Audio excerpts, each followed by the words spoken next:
Welcome to Mr. Horror, where we bring you the true creepy stories that will send shivers down your spine. In this video, we'll be diving into the unsettling world of park rangers and the horrors they've encountered. As a park ranger, John loved spending his days surrounded by nature. But as the sun went down and darkness descended upon the forest, John knew that the park could become a very different place. He had heard the rumors of strange occurrences and unexplained disappearances, but he never paid them much attention until one night when he was on duty at the ranger station. It started with a knock on the door. John peered through the peephole but saw no one. Then came another knock, louder this time. He cautiously opened the door and was greeted by an elderly man who seemed lost and disoriented. The man rambled on about something attacking him, but John couldn't make sense of it. He offered the man a seat and a warm cup of coffee while he called for backup. As they sat there, the lights flickered and strange noises echoed through the station. John tried to ignore it, but the hairs on the back of his neck stood up. Suddenly, the door burst open and a group of shadowy figures rushed in. John tried to fight them off, but he was outnumbered and outmatched.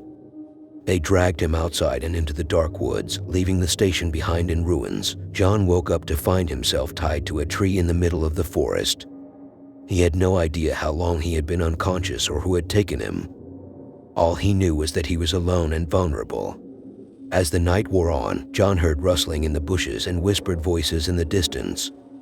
He strained to see through the darkness, but all he could make out were the shapes of trees and the glint of eyes in the shadows. Suddenly, he heard footsteps approaching. His heart raced as he braced himself for whatever horror was coming next. But to his surprise, it was his fellow rangers who had come to his rescue. They had followed a trail of clues that led them to the spot where John was being held captive. John was relieved to be rescued, but he couldn't shake the feeling that something wasn't right. The shadowy figures who had attacked him at the ranger station were still out there, lurking in the darkness. Over the next few days, the rangers searched the forest, but they found no trace of the attackers. John couldn't shake the feeling that they were still watching him, waiting for the right moment to strike again. Months passed, and the incident at the ranger station became a distant memory. But one night, as John was locking up the station, he heard a knock on the door. He peered through the peephole and saw the same shadowy figures who had attacked him all those months ago. He quickly grabbed his radio to call for backup, but before he could say a word, the door burst open and the figures rushed in, overpowering him once again. Park Ranger Jack had always loved his job. He enjoyed the fresh air, the wildlife, and the tranquility of the woods. But one summer, something changed. There were rumors of a creature lurking in the park at night, and Jack had noticed strange footprints that didn't belong to any known animal. He tried to shrug it off as paranoia, but as the days went by, the feeling of unease only grew stronger. One night, Jack was doing his usual rounds when he heard a sound that made his blood run cold. It was a low growl, and it seemed to be coming from right behind him. He spun around, but there was nothing there. He tried to convince himself that it was just a trick of the wind, but he couldn't shake the feeling that he was being watched. The following night, Jack's colleague, Ranger Emily, reported seeing a strange figure in the woods. She described it as a tall, humanoid creature with long, bony fingers and glowing eyes. Jack didn't want to believe her, but the fear in her voice was palpable. He knew something was definitely wrong.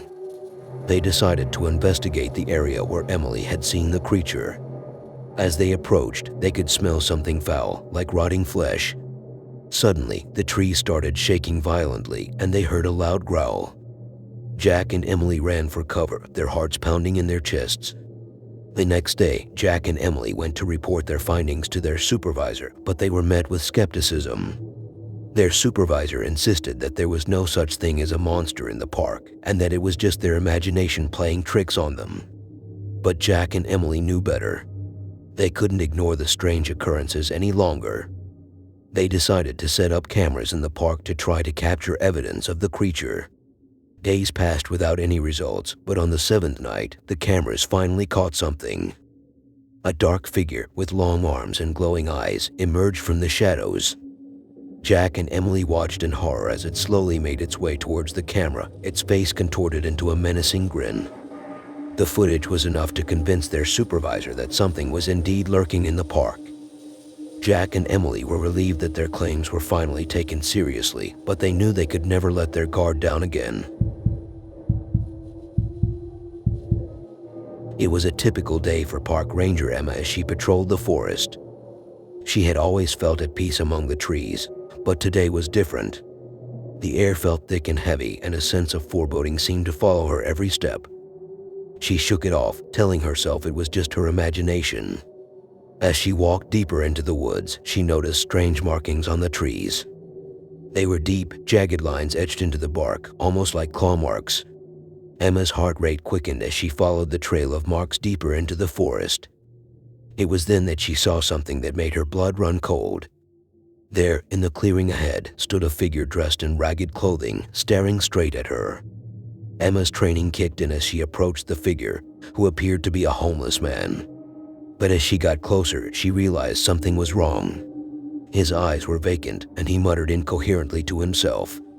She attempted to make contact, but the man only growled and lunged at her. Emma retreated quickly, her heart pounding in her chest. She radioed for backup, but her calls went unanswered. She was alone, with no one to protect her from whatever was out there in the forest with her. As she crept back towards the clearing, she saw something even more terrifying. The figure was gone. Emma continued her patrol, on high alert. The forest was now eerily quiet, as if it was holding its breath. Suddenly, she heard a rustling in the bushes behind her. She spun around, her flashlight trained on the source of the noise. But what she saw was not an animal or a person. It was a pair of glowing red eyes, hovering just above the ground. Emma tried to run, but the eyes followed her, illuminating her path as she fled. She didn't know how long she ran for, but eventually she found herself back at her vehicle. Her hands were shaking as she fumbled with the keys, struggling to start the engine. Finally, the car roared to life, and Emma peeled out of the forest, her heart still racing. As she drove away, she couldn't shake the feeling that something was following her. She didn't know what it was or why it was after her, but she knew one thing for sure: she would never be the same again. Thanks for watching this compilation of true creepy park rangers horror stories. If you enjoyed it, please like, subscribe, and hit the bell to be notified of future videos. Stay spooky.